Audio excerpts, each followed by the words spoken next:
প্রধানমন্ত্রী আবাস যোজনা প্রকল্পের উপভোক্তাদের কাছ থেকে কাটমানি নেওয়ার অভিযোগ উঠল তৃণমূলের এক গ্রাম পঞ্চায়েত সদস্যের বিরুদ্ধে। প্রত্যেক উপভোক্তার কাছ থেকে 20,000 টাকা নেওয়ার অভিযোগকে ঘিরে শোরগোল পড়ল মালদার ইংরেজবাজার ব্লকের যদুপুর 1 নম্বর গ্রাম পঞ্চায়েত এলাকায়। শুক্রবার এমনই অভিযোগ তুলে যদুপুর 1 নম্বর গ্রাম পঞ্চায়েতের মহারাজপুর এলাকার বেশ কিছু উপভোক্তা ইংরেজবাজার বিডিও অফিসে গিয়ে লিখিত অভিযোগ জানালেন তৃণমূলের গ্রাম পঞ্চায়েত সদস্যের বিরুদ্ধে। অভিযোগ জানাতে আসা উপভোক্তাদের দাবি, তাদের নামে প্রধানমন্ত্রী আবাস যোজনার ঘর এসেছে।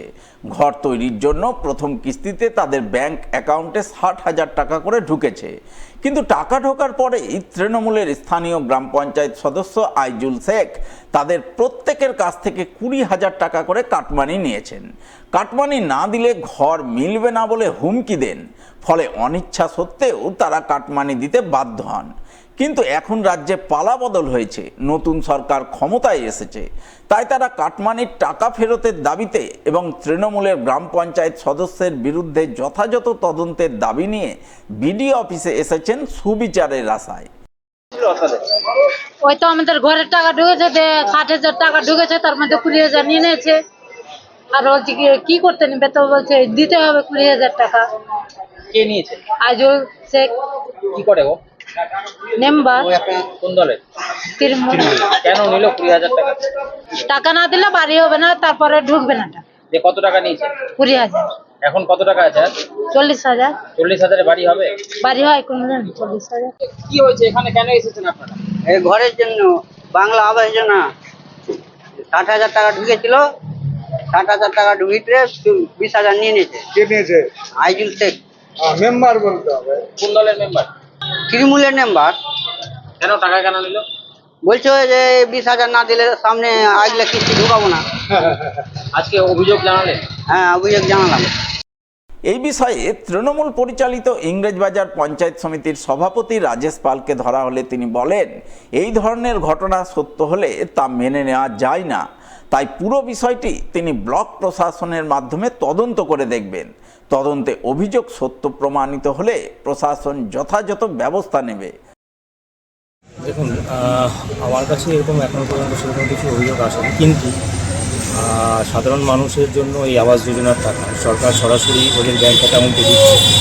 কিন্তু যদি এরকম কোনো অভিযোগ আসে বা এরকম কোনো কিছু যদি প্রমাণিত হয়, তাহলে এটা অবশ্যই অন্যায়, এটা কখনোই মেনে নেওয়া যায় না। সেক্ষেত্রে আমাদের ব্লক প্রশাসনের পক্ষ থেকে যতটা যা তদন্ত করার আমরা অবশ্যই দেখব। যদি সেরকম কিছু অভিযোগ আসে আমরা অবশ্যই দেখব। এটা কোনো মতেই মানানসই ব্যাপার নয়। একটা সাধারণ মানুষের যেটা ছাদের জন্য তারা যাতে সুস্থভাবে বাঁচে, এরকম বিভিন্ন রকম প্রকল্প সরকারের তরফ থেকে দেওয়া হয়ে থাকে। তো সেই ক্ষেত্রে এরকম অভিযোগ যদি হয়ে থাকে বা এরকম যদি কিছু সমস্যা উঠে আসে, তাহলে সেটা সত্যিই অন্যায় এবং আমরা অবশ্যই সেটা তদন্ত করে দেখার চেষ্টা করব। অবশ্যই দেখব। ফের আন্দোলনে নামলেন মালদা মেডিকেল কলেজ হাসপাতালে কর্মরত 135 জন চুক্তিভিত্তিক অস্থায়ী জেনারেল ডিউটি অ্যাটেন্ডেন্ট কর্মী। আন্দোলনের অঙ্গ হিসেবে অবস্থান বিক্ষোভ চালিয়ে যাচ্ছেন গত 4 দিন ধরে। সেই সূত্র ধরেই শুক্রবার হাসপাতাল চত্বরে বিক্ষোভ দেখান জেনারেল ডিউটি অ্যাটেন্ডেন্ট কর্মীরা।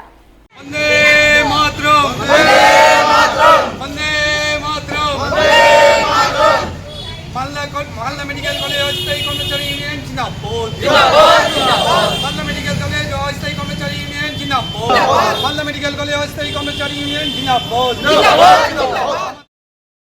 আন্দোলনকারীদের বক্তব্য, বর্তমানে মালদা মেডিকেল কলেজ হাসপাতালে 135 জন চুক্তিভিত্তিক অস্থায়ী কর্মী রয়েছেন, যারা জেনারেল ডিউটি অ্যাটেন্ডেন্ট কর্মী হিসাবে কেউ ডাটা এন্ট্রি অপারেটর, কেউ ল্যাব অ্যাটেন্ডেন্ট, ফার্মাসিস্ট অ্যাটেন্ডেন্ট হিসাবে কাজ করে আসছেন দীর্ঘ কয়েক বছর ধরে।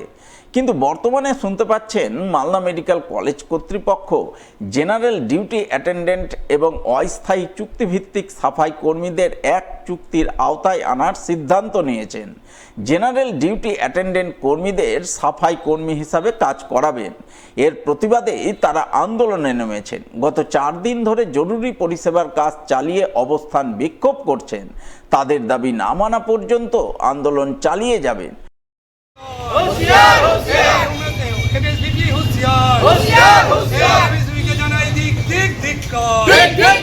আজকে আন্দোলন আমাদের 4 দিনে পড়লো। কি নিয়ে আন্দোলন করছে? আমাদের আন্দোলন হচ্ছে, আমরা এখানে যারা গ্রুপ ডি হিসাবে কাজ করছি, কেউ 2000 সাল থেকে কাজ করছে, কেউ 2005 থেকে, কেউ 2010 থেকে, প্রায় কেউ 15 বছর 20 বছর ধরে গ্রুপ ডি হিসাবে কাজ করে আসছে। এখন বর্তমানে যে অথরিটিরা আছেন, সেই অথরিটিটা হঠাৎ করে আমাদেরকে বলছেন যে না, সুইপারে কাজ করতে হবে। এই নিয়ে আমাদের আন্দোলন চলছে। একটাই দাবি আমাদের, যাতে আমরা যে গ্রুপ ডি হিসাবে 15 বছর 20 বছর ধরে কাজ করে আসছি মেডিকেল কলেজে, সেই জায়গায় পুনর্বিবেচনা করার জন্য আমরা আজকে আন্দোলনে। আপনারা কি কি পোস্টে কাজ করতেন সব? আমাদের মধ্যে যারা গ্রুপ ডি আছে তাদেরকে দিয়ে কেউ ফার্মাসিস্ট কাজ করে, কেউ স্টোর কিপারে কাজ করে, কেউ ডাটা এন্ট্রি অপারেটর করে, কেউ ল্যাব অ্যাটেন্ডেন্ট হিসাবে কাজ করে, কেউ প্যাথোলজিস্ট হিসাবে কাজ করে। তাদেরকে দিয়ে সব কিছু কাজ করানো হয়। কিন্তু বর্তমানে এখন যে অথরিটি আছেন, এমএসভিপি এবং এএমএস ডেপুটি, তাদের এখন বক্তব্য হচ্ছে আপনাদেরকে সুইপারে কাজ করতে হবে।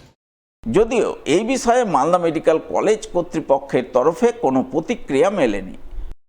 ভোটের আগে রাস্তার কাজ শুরু হলেও ভোট মিটতেই থমকে গেছে রাস্তার কাজ, যার প্রতিবাদে শুক্রবার সরব হলেন মালদার ইংরেজবাজার ব্লকের কোতুয়ারি অঞ্চলের বাগবাড়ি বাঁধ এলাকার বাসিন্দারা।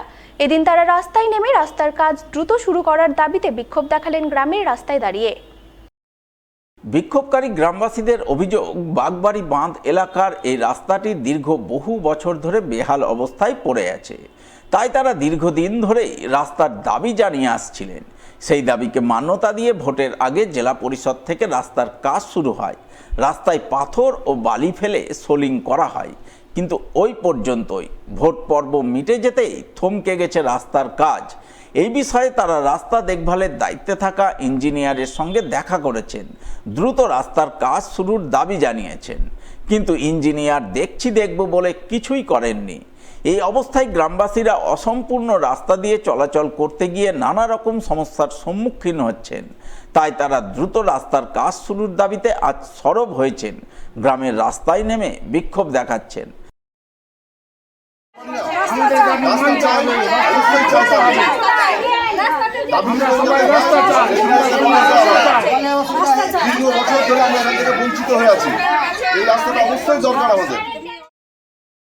আমরা রাস্তা নিয়ে সমস্যায় দীর্ঘদিন ধরে আছি। এই ইলেকশনের আগে এখানে খুয়া বালি ফেলা হলো, রোলার চালানো হলো, চালানোর পরে বলছে রাস্তা হবে, হওয়ার পরে ইলেকশন হয়ে গেল আর রাস্তা হলো না। আমি গত 15/5 ডিস্ট্রিক্ট ইঞ্জিনিয়ারের কাছে যাই মালদা। ডিস্ট্রিক্ট ইঞ্জিনিয়ারকে আমরা বলি যে আমাদের বাগবাড়ি বাঁধের রাস্তাটা নিয়ে কী হলো, বলছে আমি দেখছি। দুবার রিপিট করাতেই বললো দেখছি, আর কোনো কথা বলেনি। এখনও দেখতেই আছে, কোনো কাজ হচ্ছে না। আমরা যাতে রাস্তাটা হয় তার জন্য আমরা সবাই চাচ্ছি যে তাড়াতাড়ি রাস্তাটা হোক আমাদের।